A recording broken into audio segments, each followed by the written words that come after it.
Hi there, welcome back. Pillars of Eternity, Yes. Path of the Damned difficulty. The Renegades of Punk are here on the highest difficulty in the lowest level of Ardnur.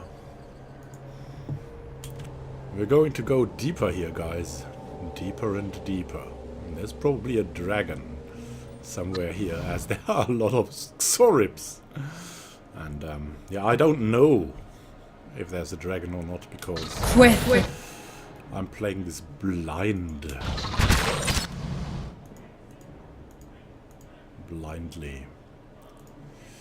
What I remember, though, about the Xorips is we need the protection against paralysis against their skirmishes. So, there's that. Yes. Other than that, probably not have much problems.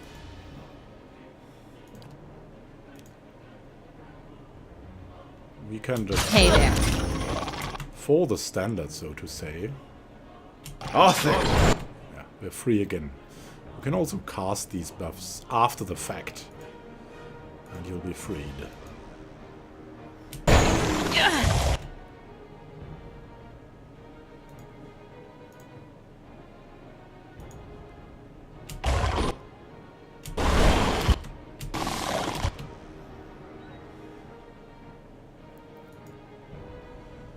Yeah, this is really not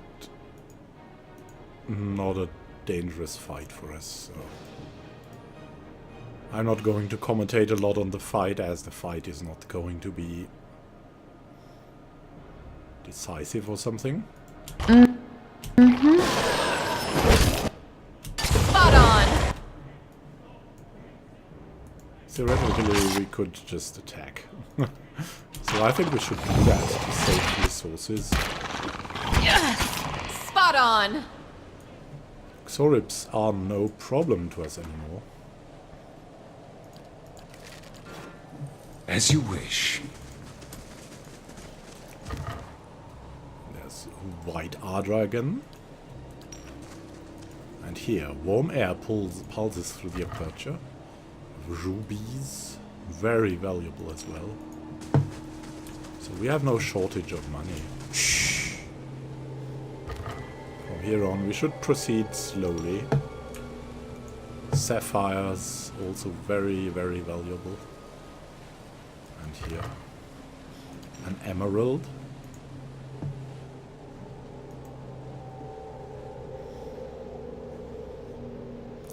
We haven't encountered any traps here, so I think they might not be traps. Also, the ground doesn't look like traps.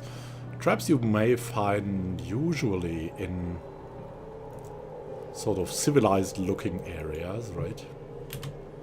There are more Xorips here. Quick.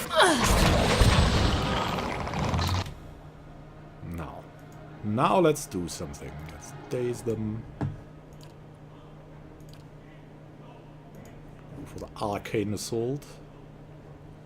And go for this champion together with your lord.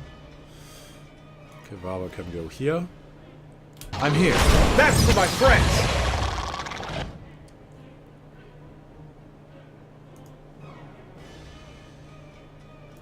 Let's go for a blessing.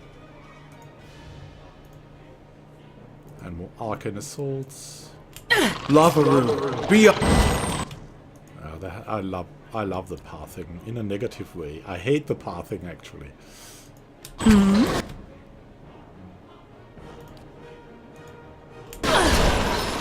I mean, she could reach that place from here. But this seems to be shorter in that kind of strange logic the pathing system has. So, if I have a wish for Pillars of Eternity 2 that is non-flashy, non-story, improve pathing. Improve pathing. Yeah, that's improve pathing.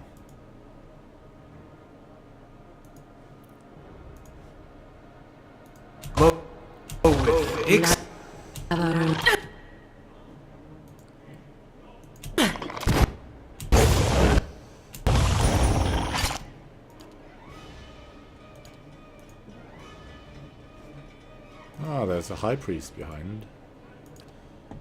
We won't be stopped by a petty high priest.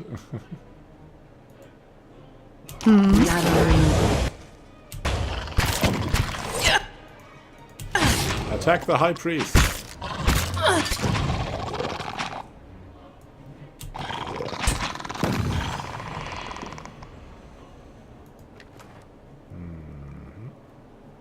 Yeah, note that these Adra Anax has value 18 copper pieces, but that's not their value. 18 copper pieces per Adra Anak is their value.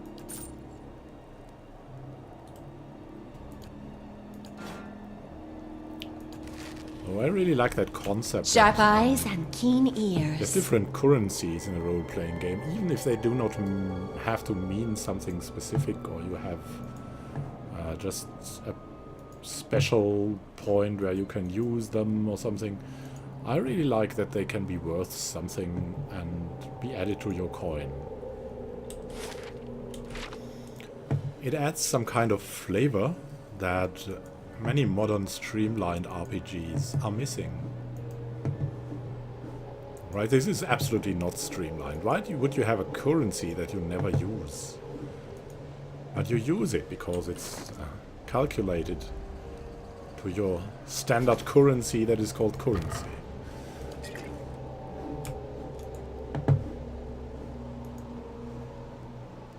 And it adds some flair.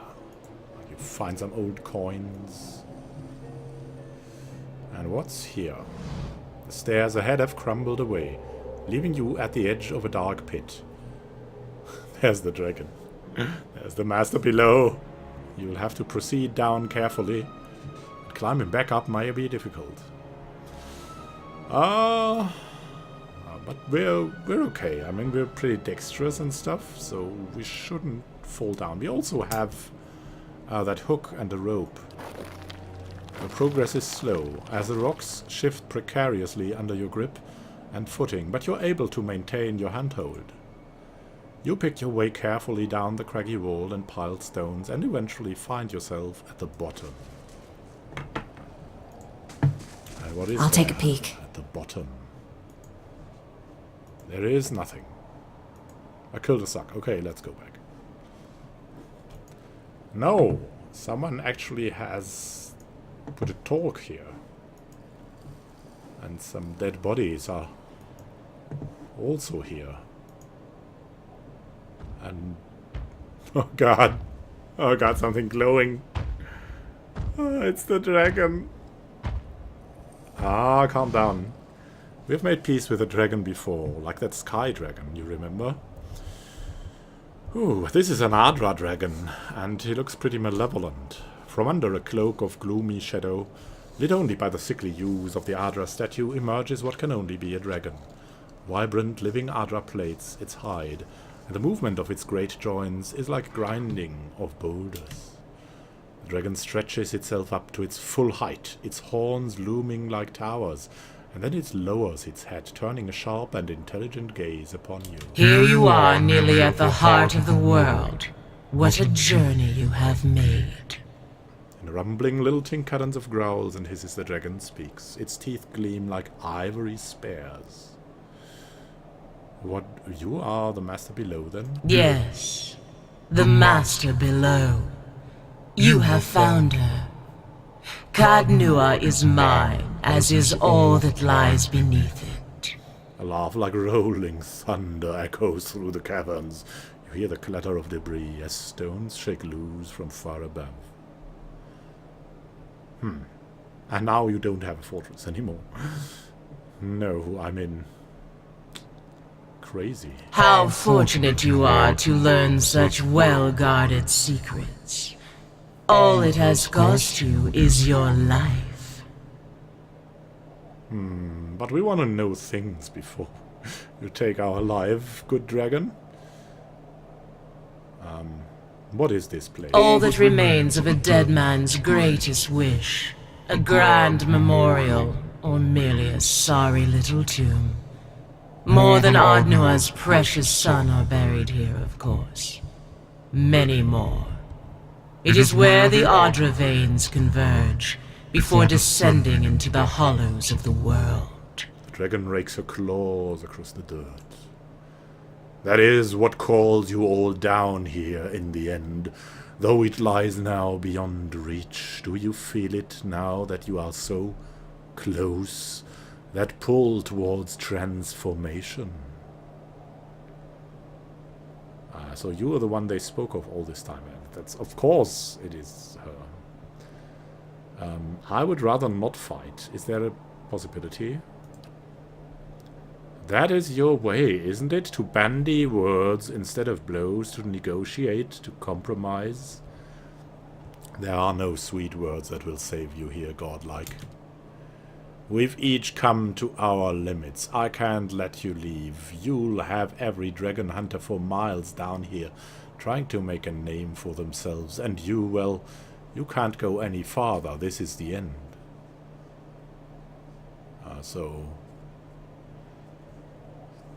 Every dragon hunter. So she's afraid of dragon hunters. Wait, tell me why you are down here, at least. Surely you can guess. The dragon raises her head, looking towards the towering legs of the Adra statue. You know what power lies within the soul. Everything here, living or dead, knows it, feeds on it, thrives on it. I fed upon Odnua's slaves while they toiled, and then, once I had grown, upon the Titan and the living veins of the world. To go from a single, feeble intelligence to hearing the voices of hundreds. Perhaps that sounds familiar to you. The statue survives, in part, as do I. We are much changed, the both of us. She raises Adra-laden wings, raised above you like a second ceiling. Nothing can feed upon the souls of thousands and remain the same. But you are the only one to have come so far. I cannot allow you to leave. Not now that you have seen this place. So if we want to leave, she'll attack. So what will you do when the Adra is gone? What indeed? Am I to dig my way free? Follow your tracks up and out of this place? There's a rumbling growl underlying the dragon's speech. Already the Titan is not as it once was. I have a few centuries yet. For the remainder has lost its power, and then I will starve. But that hardly helps you here and now. So you're trapped here. I came into this place as a hatchling. I was yet small, and my wings light. You will note that I have grown. The dragon stamps one mighty foot upon the earth, and the ground quakes. So too has the Adra weighed me down. But I'm not wholly trapped, no.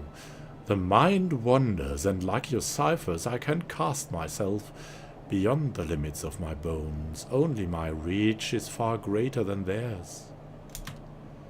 All that has happened since Ordnua's fall, I have witnessed firsthand: the fall of cities, the death of languages, war, pestilence, the mundane lives of farmers and kings alike.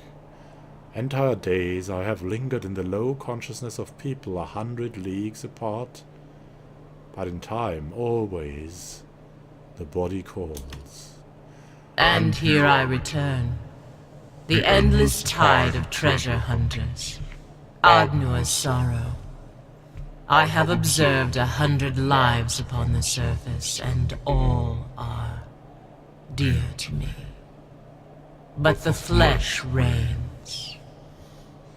So the other dragon is also some kind of benevolent, godlike being. There's not much Adra left. We gotta do something, maybe.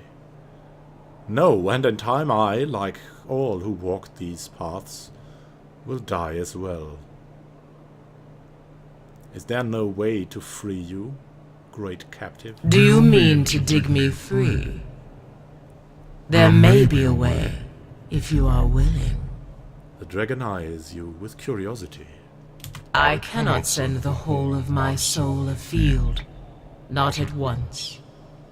But if you were to take something of mine past the boundaries of this place, I could obtain a new living vessel, a body with which I might wander the world, as you do. So you'd be harmless then. So how would this be done? There is an old amulet given me by the Xoribs, the talisman of Adra, as might match my scales. Such tokens provide a grounding point, and if you could find the vessel that might hold a soul as powerful as mine. It is a matter of transferring my soul, first into this small portion of Adra, and then into some adequate body. The meat of me dies here, but I will live in another form. A vessel, so I'd have to kill someone? Weaken, not kill, but yes, someone of sufficient power that my soul will not burn their flesh to cinders. I have observed such a person in my journeys.